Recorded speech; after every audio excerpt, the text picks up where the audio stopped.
कोई नहीं है टक्कर में, सिर्फ नाम ही काफ़ी है खेसारी लाल यादव। चलिए बात करते हैं खेसारी लाल यादव के बारे में। अरे कहना क्या चाहते हो? तो आप लोग खेसारी लाल यादव फैन है तो वीडियो को लाइक शेयर कमेंट जरूर कर दें।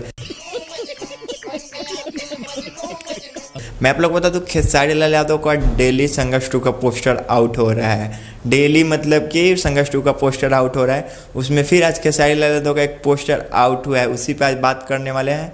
मैं आप लोग बता दूं, खेसारी लाल यादव का जो आज पोस्टर आउट हुआ है उसमें खेसारी लाल यादव का बहुत लुक लग रहा है, मतलब कि कोई है नहीं है टक्कर में। आप समझ लीजिए कि कोई नहीं है टक्कर में, ऐसा खेसारी लाल यादव का लुक लग रहा है। मतलब कि ऐसा पोस्टर डाला जा रहा है कि फैंस को सिनेमा हॉल की तरफ खींचा जाए, इसलिए ऐसा ऐसा पोस्टर डाला जा रहा है। खेसारी लाल यादव का काफ़ी बहुत लुक, सिगरेट पीते अंदाज में खेसारी लाल यादव का आज एक पोस्टर डाला गया है, जो कि संघर्ष 2 मूवीज़ का और 3 दिन बाकी है। यानी संघर्ष 2 मूवीज़ फिल्म हॉल में लगने के लिए 3 दिन बाकी है, यानी 20 अक्टूबर को संघर्ष 2 मूवीज सिनेमा हॉल में, आपके नज़दीकी सिनेमा हॉल में दशहरा के शुभ अवसर पे लगेगा।